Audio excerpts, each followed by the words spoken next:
নমস্কার বন্ধুরা, তোমাদের সকলকে স্বাগত জানাই আমার ইউটিউব চ্যানেল মৌমিতা টিউটোরিয়াল হোমে।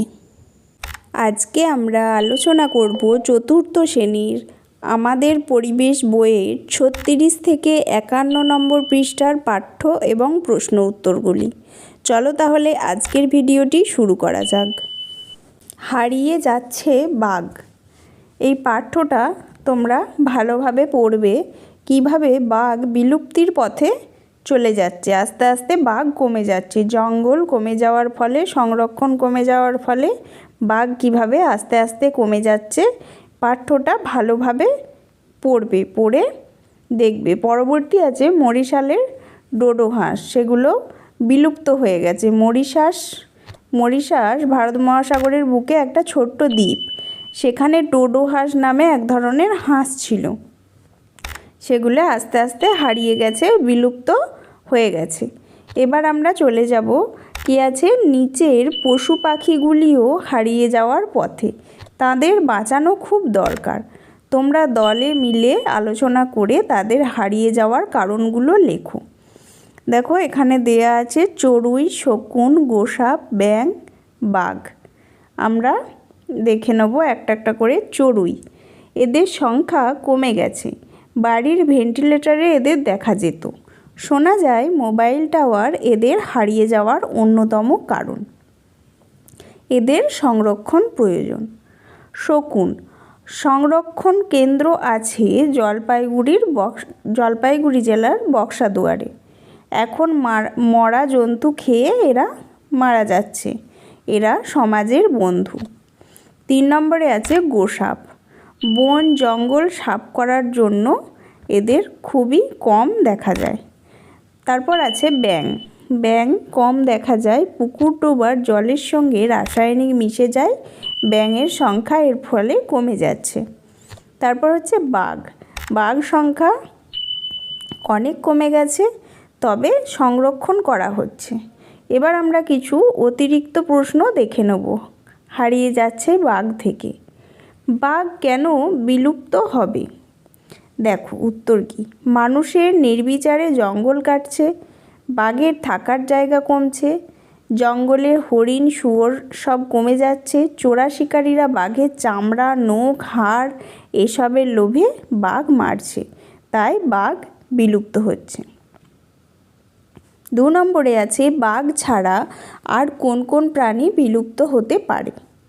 সোনা ব্যাঙ, গন্ডার, বুনো মোষ, নানা ধরনের বাঁদর, পাখি, সাপ ইত্যাদি বিলুপ্ত হতে পারে। 3 নম্বর, সংরক্ষণ কাকে বলে? যে যে কারণে জীবেদের সংখ্যা কমে সেই সব কারণগুলি যাতে না ঘটে সেই ব্যবস্থা করাকেই বলে সংরক্ষণ। পরের প্রশ্ন, সংরক্ষণ করতে গেলে কি কি ব্যবস্থা নিতে হবে? কি করতে হবে? বন জঙ্গল কাটা চলবে না, সেখানে প্রাণীদের খাবার বা তেষ্টার জল যাতে যথেষ্ট পরিমাণে থাকে তার ব্যবস্থা করতে হবে। চোরা শিকারীরা যাতে তাদের মারতে না পারে সেদিকে লক্ষ্য রাখতে হবে। 5 নম্বর, বন্যরা বনে সুন্দর কেন? জঙ্গলে নানা গাছপালার সমাহার, এই জঙ্গলেই থাকে নানা রকম জন্তু, সবাই খুব মহানন্দে থাকে, কেউ থাকে গাছের ওপরে, কেউ থাকে নিচে। তারা বড় বড় গাছগুলির আড়ালে লুকিয়ে থেকে শিকার করে, কেউ গাছের ফলমূল খায়, কেউ বা অন্য প্রাণীকে মেরে খায়। ডোডো পাখি কি? দেখো প্রায় 500 বছর আগে ভারত মহাসাগরের বুকে মরিশাস নামে একটি দ্বীপ ছিল, তখন অনেক পশু পাখি ছিল, তাদের মধ্যে হাঁসের মতো দেখতে এক সুন্দর পাখি ছিল, তার নাম ডোডো পাখি। এখন তারা হারিয়ে গেছে। পরবর্তীতে আমরা চলে যাব হারিয়ে গেছে যারা। কোন কোন প্রাণীরা হারিয়ে গেছে? বালিদ্বীপের বাঘ, হিমালয়ের বামন তিতির, গ্যালাপাগোস দক্ষিণ দ্বীপপুঞ্জের কচ্ছপ, ভারতের গোলাপি মাথা হাঁস, নিউজিল্যান্ডের গ্রেলিং মাছ। আর হারিয়ে যেতে চলেছে কারা? Royal Bengal tiger, olive Riedel, কচ্ছপ, একশৃঙ্গ গন্ডার, কৃষ্ণসার হরিণ। এই চ্যাপ্টারটা ভালো করে পড়লে তোমরা এগুলো বুঝতে পারবে। এবার তোমরা তোমাদের এলাকায় যে যে উদ্ভিদ ও প্রাণীরা প্রচুর পরিমাণে আছে তাদের তালিকা তাদের নামের পাশে টিক দাও। দেখো তালিকা করে দেয়া আছে। এখানে লেখা আছে বট গাছ, পাইন গাছ, গরান, বনতুলসী, লিচু, বাবলা, নয়নতারা, জিওল, বাঁশ, ফণিমনসা। কোন কোনগুলো প্রচুর পরিমাণে আছে? বট গাছ আছে, নয়নতারা আছে, বাঁশ আছে। এরপর প্রাণীদের ক্ষেত্রে বলছে কেঁচো আছে, বেজি আছে। উদ্ভিদ পরবর্তীতে দেখো অর্জুন আছে, আকন্দ আছে, খেজুর আছে, আম গাছ আছে। আর প্রাণীদের ক্ষেত্রে কাঠঠোকরা, বরলি মাছ, ঘুঘু। এবার কিছু প্রশ্ন দেখে নেব হারিয়ে যাচ্ছে যারা থেকে।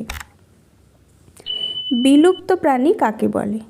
আগে আমাদের কত রকম প্রাণী ছিল, তাদের মধ্যে যেসব প্রাণী একেবারে হারিয়ে গেছে তাদের বলে বিলুপ্ত প্রাণী। তাদের আবার ফিরে পাওয়া যাবে না, সেসব আজ ইতিহাস হয়ে গেছে। 2 নম্বরে কারা এখন ভীষণ বিপন্ন? আমাদের চারপাশেও এমন বেশ কিছু প্রাণী রয়েছে যাদের সংখ্যা কমে যাচ্ছে। আমরা যদি সচেতন না হয় তাহলে তারাও একদিন হারিয়ে যাবে, তাই এখন ভীষণ বিপন্ন। এবার দেখো পরবর্তীতে চলে যাব সব কিছুর জন্য জায়গা লাগে। এখানে আমরা এই চ্যাপ্টারটা পড়ে বুঝতে পারবো পদার্থ কাকে বলে, বস্তু কাকে বলে, এগুলো আমরা এই চ্যাপ্টার থেকে শিখতে পারবো। যে কিছুটা জায়গা দখল করে থাকে সেগুলো হচ্ছে বস্তু, আর বস্তু যা দিয়ে তৈরি হয় সেগুলো হচ্ছে পদার্থ। সব কিছুর জন্যই জায়গার দরকার। দেখো কি বলেছে, তোমার চেনা কয়েকটি বস্তুর নাম লেখো ও ছবি আঁকো। সেগুলো কোন কোন পদার্থ দিয়ে তৈরি সেগুলো লিখতে বলেছে। দেখো চেয়ার টেবিল কাঠ দিয়ে তৈরি, বই কাগজ সুতো কালি দিয়ে তৈরি, জামা সুতো কাপড় দিয়ে তৈরি, জুতো চামড়া দিয়ে তৈরি। ছবিগুলো নিজেদের মতো করে চেষ্টা করবে। এরপর পাঠ্যটি ভালো করে পড়বে। পরবর্তীতে কী আছে দেখো, নিচের ছবির মতো একটা গ্লাস বসাও, জল ঢেলে গ্লাসটা কানায় কানায় ভর্তি করো। এবার গ্লাসে তোমার আঙুল ডোবাও। এবারে কি হলো সেটা দেখে লিখতে বলেছে। তাহলে কি করলে? প্রথমে কি হলো, জলে আঙুল ডোবালাম। তাহলে কি দেখলাম আঙুল ডোবানোর সাথে সাথে কিছুটা জল উপচে পড়ে গেল। কেন পড়ে গেল? কারণ আঙুলটা জলের কিছুটা জায়গা দখল করেছে, তাই ওই পরিমাণ জল উপচে পড়ে গেল। 2 নম্বরে আছে দেখো, একটি থালায় 1 মুঠো শুকনো বালি নাও, পাশের ছবির মতো একটি গ্লাস বসাও, জল ঢেলে গ্লাসটি কানায় কানায় ভর্তি করো। এরপরে ওই জল ভর্তি গ্লাসে একটু একটু করে বালি দিতে থাকো। তাহলে কি দেখতে পাবে? একটা কানায় কানায় পূর্ণ গ্লাসে 1 মুঠো বালি দিলে গ্লাসের জল কিছুটা উপচে পড়বে। কেন উপচে পড়বে? জল ভর্তি গ্লাসে বালি ঢালার ফলে কিছুটা জায়গা দখল করেছে, তাই জলটা উপচে পড়েছে। এবার আমরা এই চ্যাপ্টারের অতিরিক্ত প্রশ্নে চলে যাব। বস্তু কাকে বলে? আমাদের চারপাশে যা যা জিনিস আমরা দেখতে পাই সেগুলিকে আমরা বলি বস্তু, যেমন চেয়ার টেবিল বই খাতা ইত্যাদি। পদার্থ কাকে বলে? বস্তু যা দিয়ে তৈরি হয় তাকে আমরা পদার্থ বলি। যেমন প্লাস্টিকের বোতল বা লোহার পেরেক হলো বস্তু, কিন্তু প্লাস্টিক বা লোহা এগুলো হলো পদার্থ। 3 নম্বর, কোনো বস্তু রাখার জন্য কি দরকার?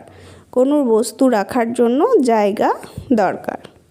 4 নম্বর, পাঠের কবিতাটি পড়ে তোমার কি মনে হয়? পাঠ্যে একটা কবিতা আছে দেখবে 51 নম্বর পাতায়। ক্ষুদ্র ক্ষুদ্র বালুকণা মানে বালি নিয়ে গঠিত হয় মহাদেশ, আর বিন্দু বিন্দু জল নিয়ে গঠিত হয় সাগর। আজকের ভিডিওটি এখানেই শেষ হলো। যদি ভিডিওটি ভালো লেগে থাকে অবশ্যই চ্যানেলটিকে সাবস্ক্রাইব করুন এবং এই ধরনের আরও ভিডিও পেতে কমেন্ট করুন।